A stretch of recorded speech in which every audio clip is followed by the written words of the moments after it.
Welcome, everyone. I can see the attendees all moving in, which is nice. Welcome everyone today to this session, Responsible Specification. We're here today from John Dalla Via, and we are basically working with ForestOne since probably the last good 7, 8 months. And we have worked a fair bit also into our new platform, Evitat AI, and we will touch base on these things during the session as well.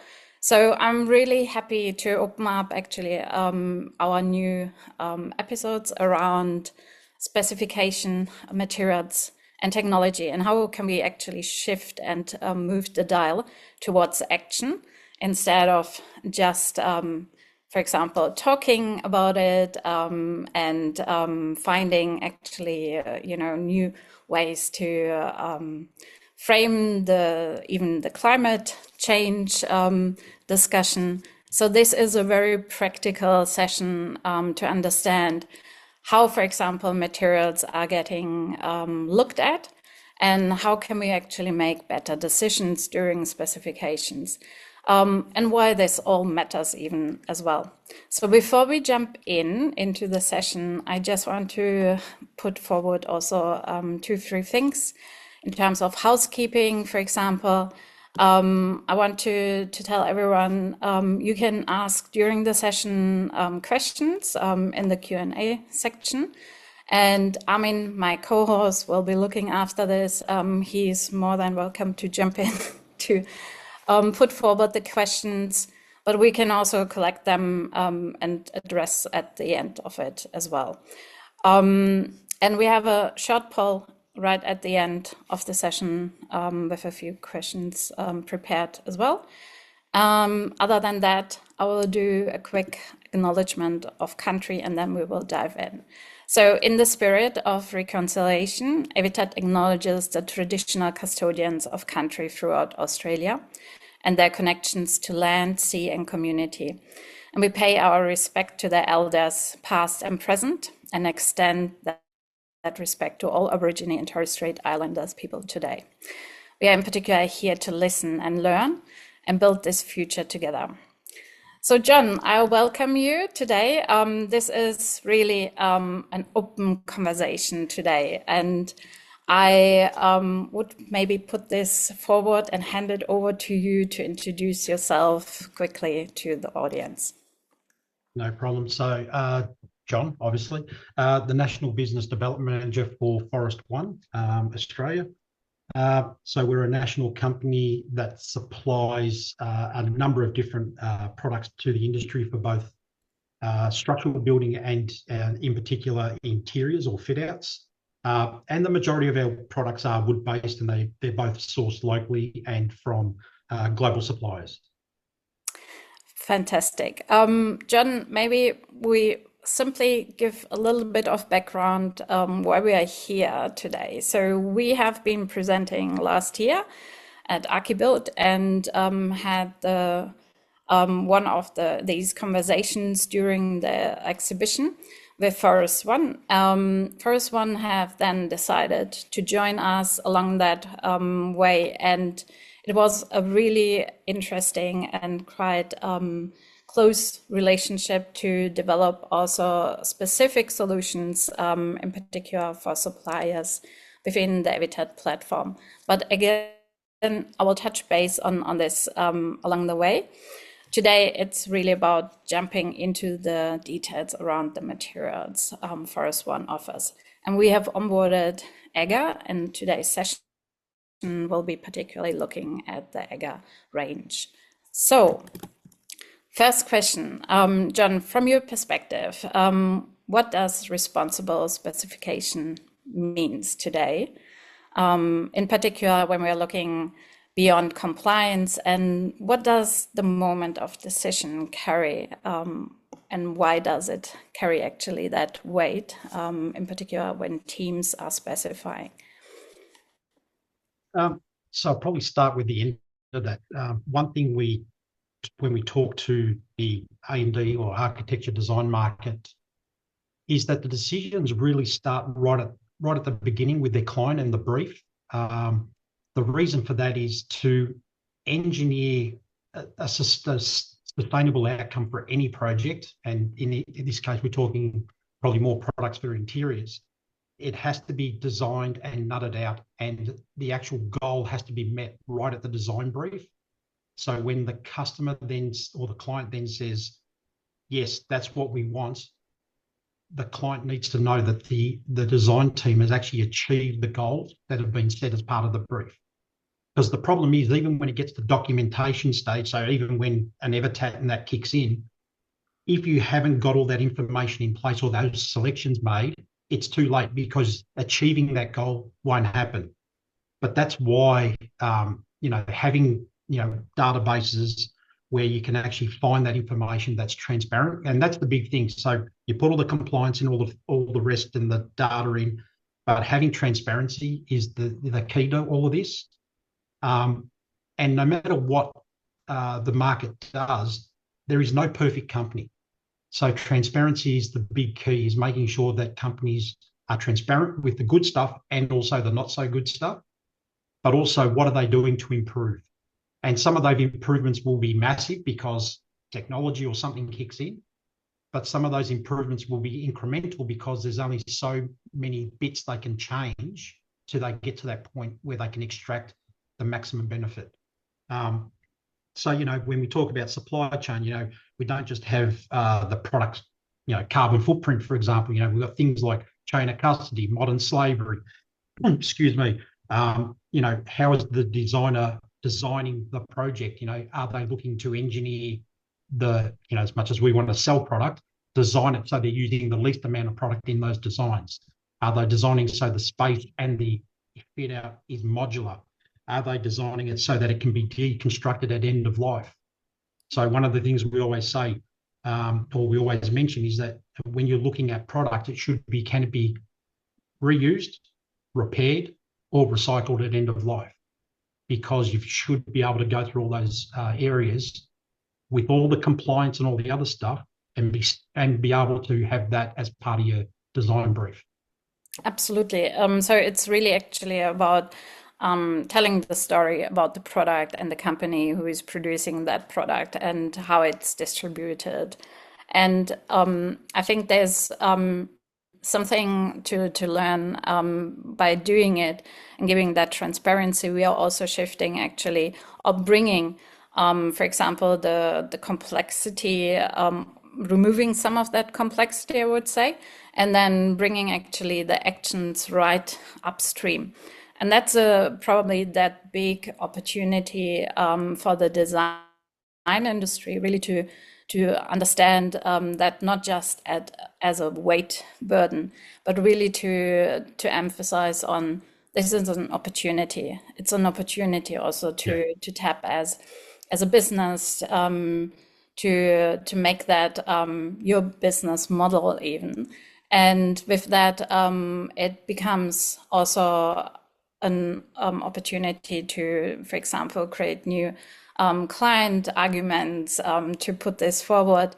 The more of these cases are out there, the more actually weight it creates also in terms of government to look deeper into it, to unlock policies around it, and so on and so forth. And I think that's we have been working closely with ForestOne over the months, also to really understand how can we bring this from product discovery, then also within compliance, data flow, and even up to a modeling scenario where we are able actually to test and based on assumptions to debts and simply to get step by step more clarity into the process. So on that note, So where do you, or where do sustainability claims still fall short from your experience? Probably the big, I suppose the big thing is now with the big push around EPDs, is that EPDs are a tricky beast because not all companies, but some companies give you like a one-page marketing flyer that gives you all the pretty stuff that the product is, negative carbon footprint, whatever it may be, but you've really got to get the full EPD because obviously the designers are going to be working probably with Evitat or an ESG consultant of some description. So the big problem we have is that having the good global warming potential total, that's great. But now you need to start looking a bit deeper. And like we've discussed with Evitat, having the numbers split out, especially the fossil fuel total, because that and the GWP are the two numbers that people will look for in a product. And that's where the shortfall and the biggest problem too is I see a lot of EPDs that are out of date in the market and people are still relying on them because they assume that, they haven't changed their back end. So everything's still fine and dandy. And the other thing is too that there's a lot of EPDs that are certified that aren't third-party certified under the Eco platform. So the numbers, it's not in all cases, but some of the numbers are the companies have averaged out over the whole company product, not just to the product itself. So it can be a furphy. And then there's the one which we've talked about, which is the carbon neutral. Just because a company is carbon neutral, it's got nothing to do with their back-end manufacturing. And that is the other problem from an industry point of view is that, and this is this is not just Australia, there's companies around the world that make stuff for the building industry, do the carbon neutral bit. That's nice, that's great, but it doesn't help the product and the way the product is manufactured. And that's the big problem. So the industry takes the carbon neutral as, oh, that's the product. It's not, that's the company. But the product itself may have not been fixed or improved as far as the manufacturing process. Absolutely. And that's exactly why we are, for example, collecting a range of certificate data around the materials, making them very easily accessible. I will show this, and can you just give me a share rights? Might jump ahead a little bit of the emission questions and everything, but I think it just is a good maybe start to showcase what that means actually on Evitat. So all of our products are going through a vetting process. That means also we actually engage with the manufacturers, with the suppliers. We ask these questions around their sustainability claims, and then we are looking into the evidence. And that can come through a range of certifications, and we do state them all on the products, and we make them accessible as well. So, for example, you can very easily find here emission circularity information, if applicable, also these other relevant data facts, health, resilience, and even performance data. But maybe to jump into this one, just to showcase that quickly, we provide, as mentioned here, very easy access to look up also the EPDs. However, when we onboard, for example, a material selection, we are also structuring that information straight away. And this is exactly how, for example, that data architecture works. Through the structuring of that information, we are then able to provide a very, very early access to ask questions. And let's say I've prepared just one, let me just see. If we, let's say, have an assumption here from, let's say, 30 square meters of this material, and I want to know what are the emissions. So because this material is actually coming with a certain EPD, our data architecture can actually identify that very easily. And as per latest standards of calculating emissions, but also looking into the carbon storing potential of these products, we are able actually to separate here the fossil fuel global warming potential and the global warming biogenic. So all of this is separately accounted for. And so this is still in training mode. We will be rolling it out through testing groups and so on.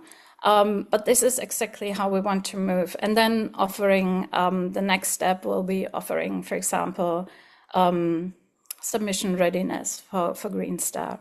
We'll be modeling, for example, for various scenarios. And it will go even into a kind of DPP, digital product passport, with a building passport and so on. So there's a fair bit on the roadmap. And we are looking here really to work closely with the design, but also with the manufacturing and supplier community across the industry, simply to work out what enables actually that data flow in the best case possible, and also how do we move then really the decision not being a product at the end of the design phase, but really moving that upfront into the early phase, where we want to discover better options and how do we compare, for example, products then in the end, and how do we assess that? So there's still some complexity, but at least we can remove some of that right up to make these decisions easier. So going back to the questions. So in terms of circularity in carbon, when we are looking, for example, at EGA, closed material cycle and end of life use, what does circularity actually look like in a measurable terms? And in particular within the manufacturing and processing process, and how can, for example, the design community, the architects, the building designers, the specifiers interpret this information for better clarity? That's a good one, because recycling content is probably one of the tricks of the industry.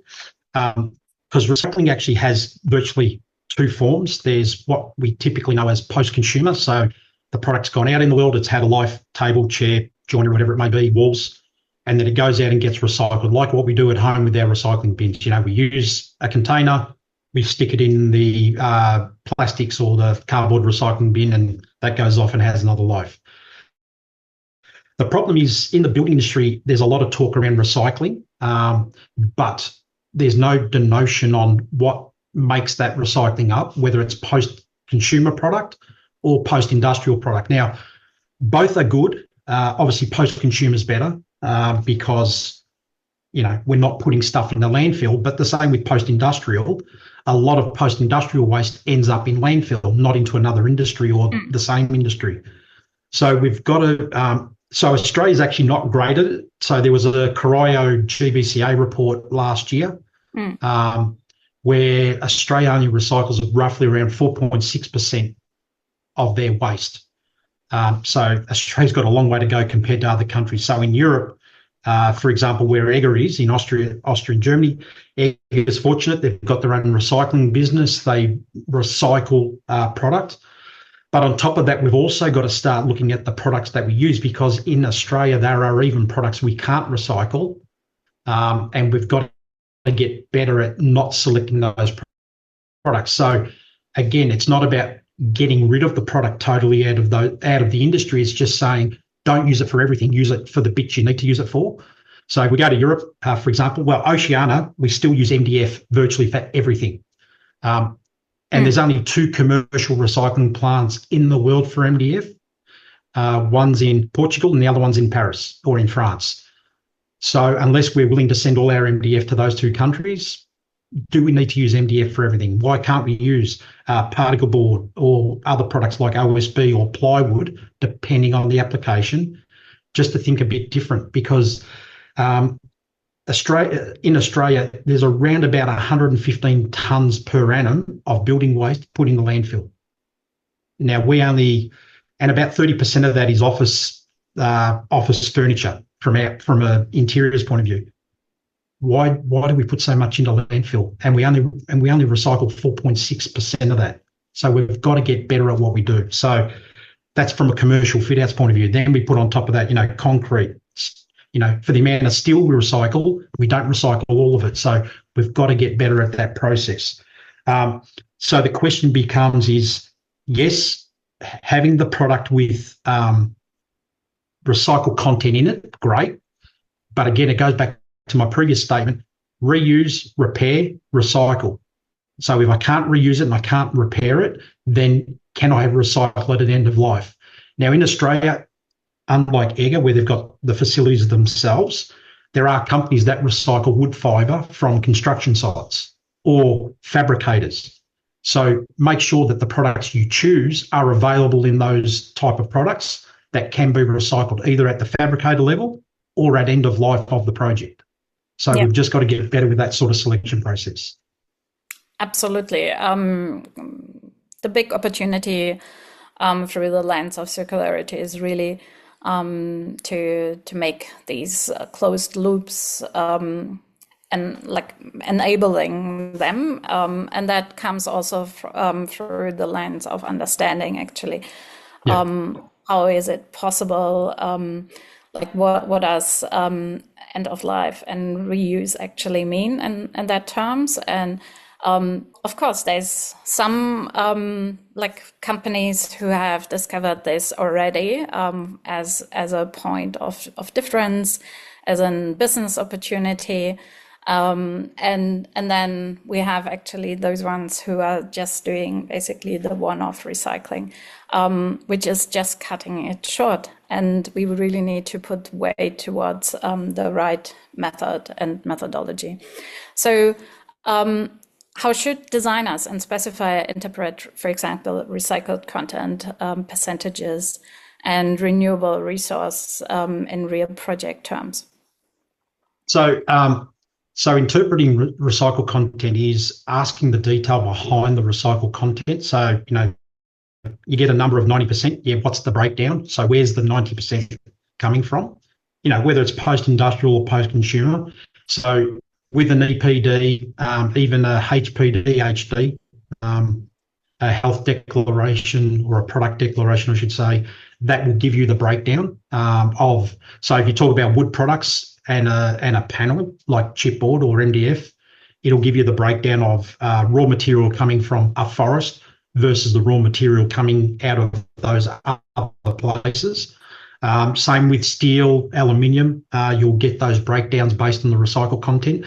Actually, under the Australian standards for timber, AS 4707, there's actually a terminology between the descriptor of what is post-consumer and what is post-industrial for wood fibre. Mm-hmm. So again, that information's out there. It's just you've got to define it. You've got to actually go a bit deeper.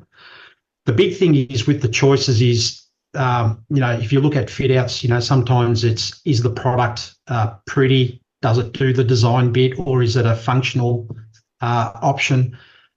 But again, it's what happens to it at the end of life. We talk about product stewardships, or is there recycling programs out there, whether they're by the company or third party? Are those recycling programs out there, which there are quite a few of them now. So there are things that you need to be very mindful of, even for people that are in different states. Both state and federal governments are now starting to put as part of their briefs and their procurement policies, recycled content and recycling at end of life if it can't be reused or repaired. So even from that centre, the architects and designers have to start looking at all these different functionalities. For example, Homes New South Wales, that is one of their descriptors around recycled content, and can it be recycled at end of life? So they're actually asking for those points of difference. Exactly, and I guess I want to put that perspective as well forward. Like what we see is in general, I think, like a growing awareness, and that yes, there's enforcement on that side. For example, a little bit more rigor. If you want to meet Green Star or other rating systems, but we also see there's an appetite also in the broader, like even on the broader understanding in the consumer space of wanting to choose actually these kind of materials. And I think there's a bit of an opportunity again here to address that early on with solutions.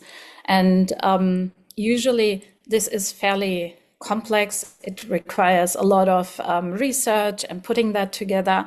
This is exactly where we want to provide an easier solution, and being able to collate this very comprehensively, presenting it then to a decision maker, to a client, or having even these team conversations is really that tipping point to make it more accessible, and then having better conversations around this and better decisions.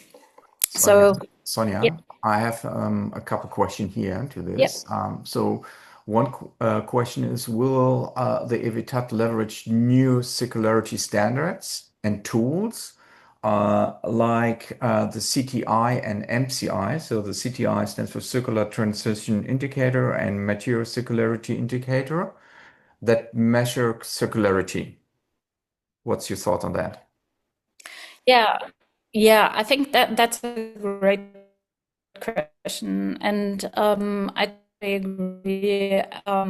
We are already looking in the specifics, and maybe on that note, I can quickly give you a little bit of a sneak preview on how that data infrastructure actually will look like, because it makes it then also obvious how we're moving forward with new, like for example, new regulatory coming in, new requirements and so on. So what we do is when we collate that information, we collate specific information around the products itself, around the manufacturing process, the distribution process, and all of this sits basically in this passport layer. We structure that data beforehand, so it's not that we are using technology, AI here, and simply dumping or having a big dump of data. It's really pre-structured. That makes it also fairly efficient, and not everything is AI in this case as well. But we have then an orchestration layer. And with that orchestration layer, this is exactly where, for example, why we are also partnering with industry associations. There's the BDAA, there's ThinkBreak and others.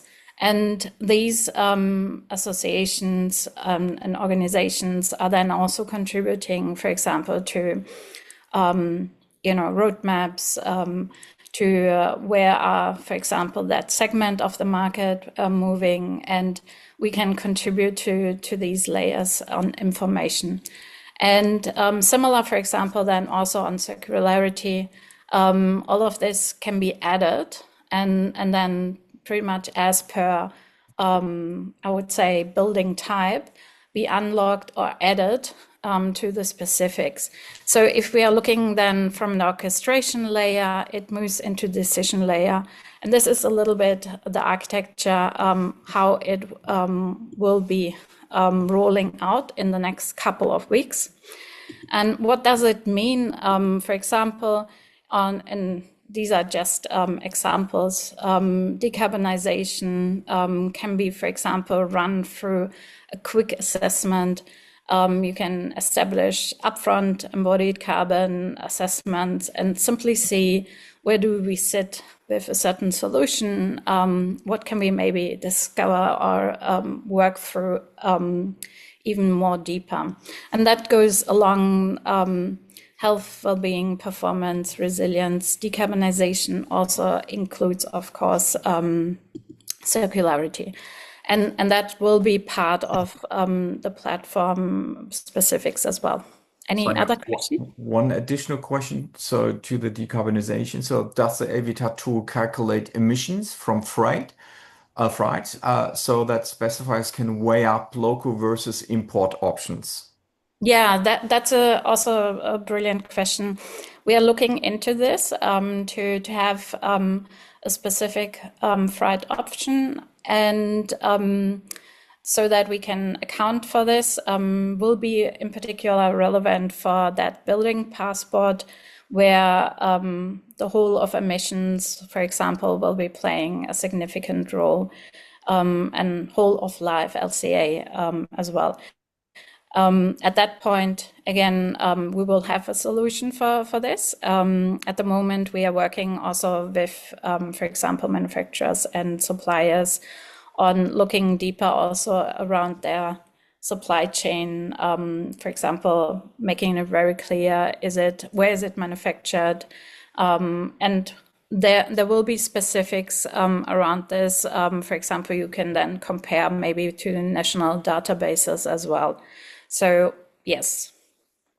All right. And I'd probably add that the carbon footprint of trucks going around Australia versus, because this is one of the myths too about a container vessel versus a B double floating around Australia delivering stuff.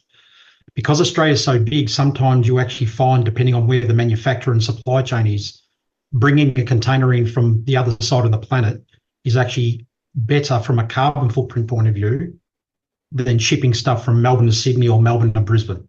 Yep. On a truck, because road freight is actually one of the worst ways from a car, other than an aeroplane, is actually one of the worst ways to ship things around from a carbon footprint point of view. So it's not always local versus overseas. It's making sure that you understand, because people confuse an EPD, and EPDs generally cradle to factory gate.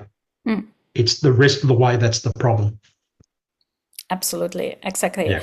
So yes, there's certain complexity in all of this, and in particular, if we are aiming to be here specific on the project and so on.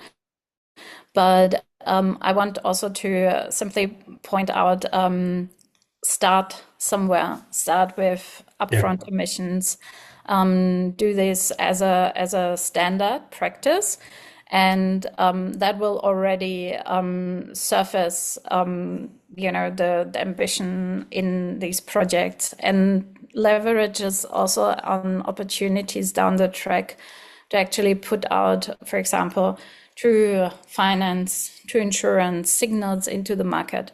And I think this is what all of this can really enable. And then from there, there's much more to gain on doing this. And we're here simply to support that process. Yeah. Any other question? Amin? Yes. One comment from Darren. When we talk about circularity with end clients, is there any information around the net benefit rather than just invoice cost?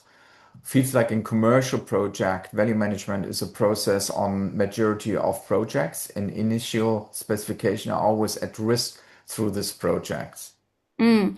Yeah, I think this taps a little bit into the product passport, and I think that's exactly the opportunity to surface these co-benefits early on and bring in a complete different lens to products. I think that's what we will be rolling out fairly soon, because we are able to do this already on the data provided, and it will grow over time. But it looks really nice if you can actually put forward not just one thing. You are basically identifying very easily all these co-benefits, and And then you can drive the conversations with decision makers. I think this is really important because as we see also, for example, tenders are increasingly becoming or bringing in these requirements, for example, and criteria. So I think there's an emerging opportunity to bring this forward. And again, yep. Sorry, I was going to add with projects, especially at the end of life when they're stripped and put in a bin, probably the other benefit is that if there are recycling programs available, you will find that you can actually decrease the cost of landfill, which is getting more and more expensive in every state. Yeah. So if you can recycle a product, you're actually diverting it away from landfill, which means you're not paying more money on more cubic meters going into the hole. So that's the other benefit, because some of those recycling companies, the cost of recycling or taking that bin is the cost of the bin, because they will then on-sell the fibre or the product to another company to recycle it into something else. So the net effect is, yes, it costs you some money, but it's not as expensive as the landfill cost. Yeah, perfect. Exactly. So, and that's definitely something we can work together and really to surface it within these specific product passports early on. Yeah. All right.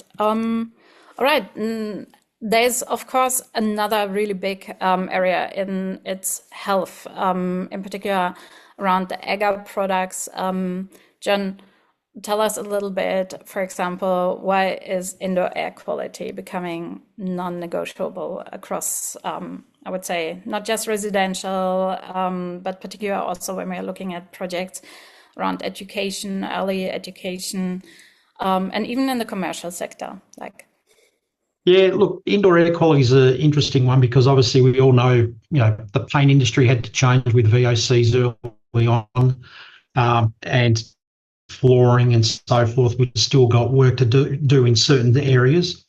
But indoor air quality become a big area in the fit-out industry, with formaldehyde emissions and things like that. We're fortunate with companies like EGA, where all the particle board we bring in is super zero no VOC. So it's right at the bottom end of the scale from a VOC point of view. But we also look at things like PVC plasticizer free, passive home design with OSB3, for air permeability.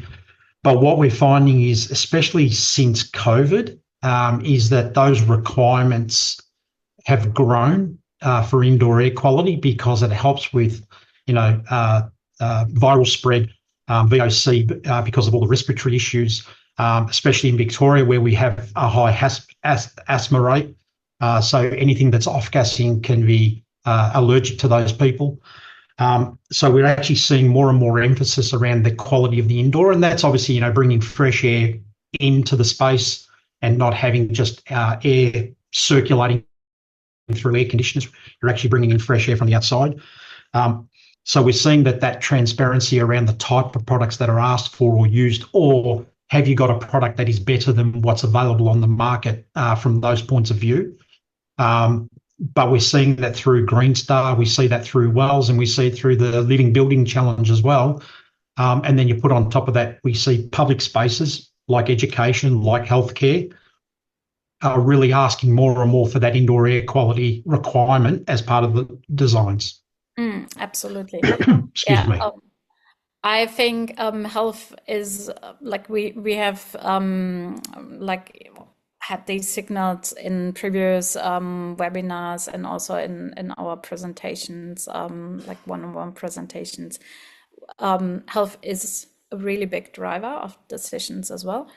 And I think presenting it again here, usually it comes through numbers, data, raw data, and similar to the circularity point and the question, we will be introducing more and more how that data actually, what does it mean? Where does, for example, that specific data point of low VOC sit in comparison with the average products in the market, so that a designer can actually put these arguments forward, for example, with their clients. It's a great selling point for a product, but it's a great bonus also if you can add that attribution to your project. And clients can confidently say, well, we have a healthy home, you know, they might have a family and so on. And when you're moving this into the context of commercial projects, of school projects, even more so because you have probably the requirements to meet certain rating systems. I So, have a yeah. question, another question that is relating to health and impact, and I think that's for you both. How does the thermal comfort tie into air quality when it comes to exploring health impacts of products? Sorry, say that again. How does the thermal comfort tie into air quality when it comes to exploring health impacts of products? So if I understand that question correct, so it's basically bringing in the lens of thermal comfort means probably having better performing buildings with air tightness. That Yes, also yep. means, yes, with air tightness, we are automatically having to look into ventilation solutions. And I think, John, you tapped on this earlier. Ventilation is a Yep. really big part of the discussion. So you can't just look into one area. But I also highly recommend looking in both material and ventilation, because in the Yes. end, materials will heat up, like your building is heating up, no matter what. And the release of these off-gassing, for example, can be significant. And if you avoid that, for example, in rooms with where a lot of people are either gathering, working, or on a residential space, we had that in previous webinars, for example, in bedrooms. Just put a little bit attention to it, to create these healthy environments. And I think you will see that it resonates really, really well with decision makers and clients. Yep. And that's probably, you know, where the passive home design, the passive house design has really come in with that air tightness, because Yes. obviously the other factor is, you know, not having, especially in that internal wall to the outside before you hit the cladding, where there's been a lot of cases of mold build-up. So forget about the product, it's that environment causes other problems if it's not constructed properly. So this is why the design and the products that you use as part of that design really kick in, so that you actually create a healthy breathing space. So it's not the product per se that's the healthy bit, it's the design that stops other stuff happening, that creates the healthy environment. Absolutely, exactly. So it's really the combination, and what we have seen, health is really having, or increasingly having, a weight in decision making, and that translates also really beautifully in residential, because you can put this forward, and many people will really resonate with that. So here comes decision making. We had that in a case with one of our clients, who is Laura from Sydney, and she had created this amazing The Impossible House project, and has specifically decided actually on materials that are from the circular perspective, working with recycled content and so on. But in particular with these solutions, she went actually for agar, and I think a couple of more products from ForestOne, and it came, of course, also with the benefits, with the co-benefits of health, and because it's not off-gassing and so on. So again, here decisions around healthy spaces, creating these, are really becoming valuable and a decision driver. So just keeping a little bit an eye on time. Yep.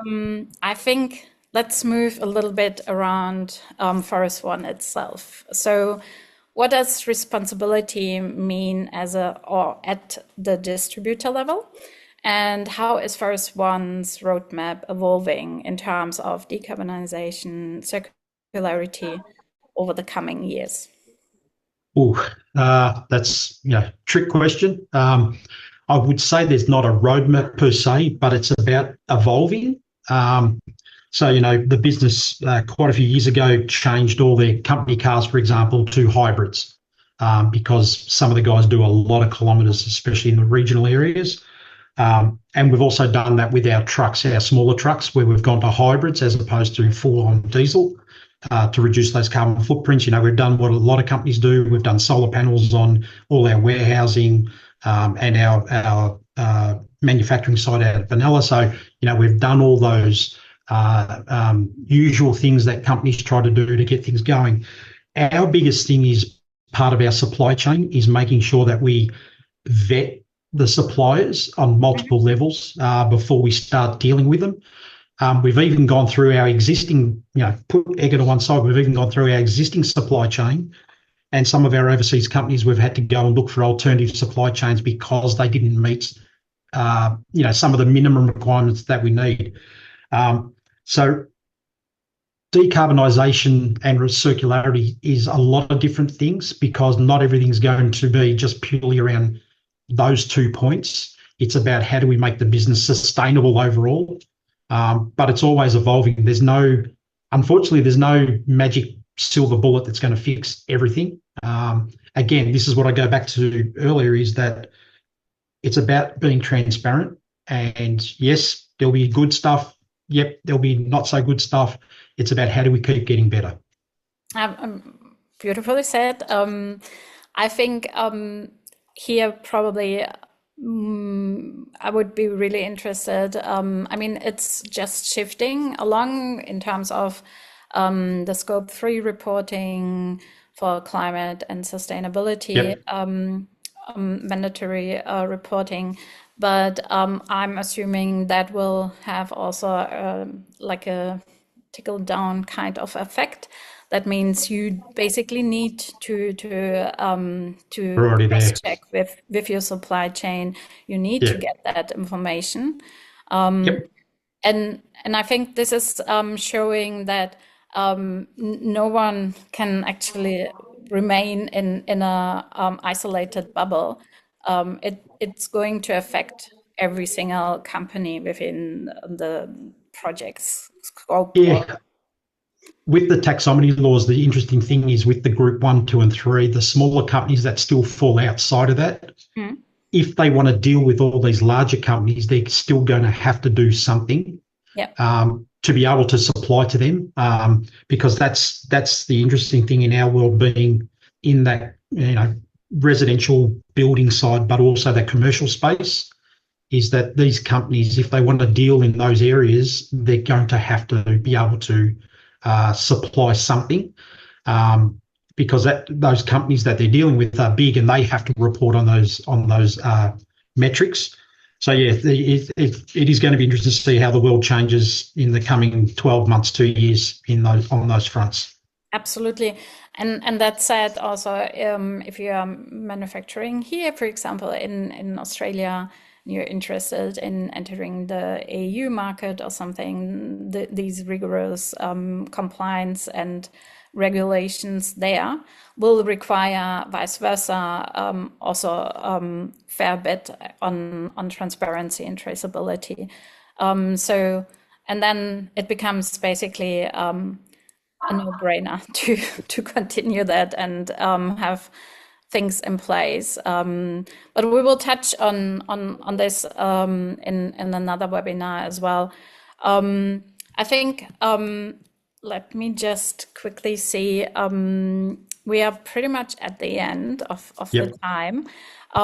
What I simply want maybe to put out there is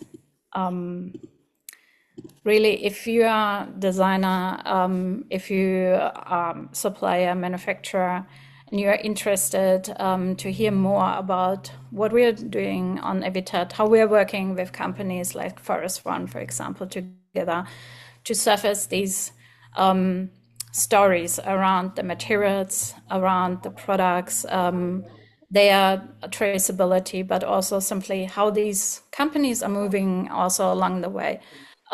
Reach out to us. We're building this really to significantly change actually how data gets interpreted, how data can flow through.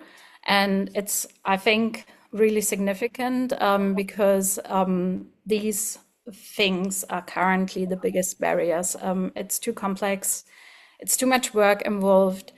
But if we can actually automate some of that, I'm pretty sure we can make better decisions and scale that from a small project to a really large project and giving accessibility. And that's exactly what we're doing here. So feel free to sign up, feel free to reach out to us. I think, Armin, we have also a short question for the end, right? Yeah, we have a poll prepared. Would be great actually to Yeah, we want simply to understand a little bit where you currently, what are you already like considering in your specification workflow, and what is relevant to you. So feel free to add this here that we can understand that a little bit better.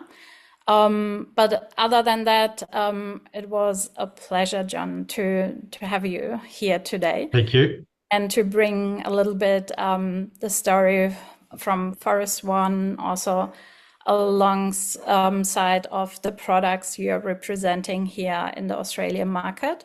And also to tell the story simply how a distributor actually walks the talk and does their part as well, and how things are moving across the industry. So yeah, sign up, keep in touch, and I would love to see you on the platform, but also in definitely one of the next webinars very soon. So thank you for your attention today, and thank you everyone for coming.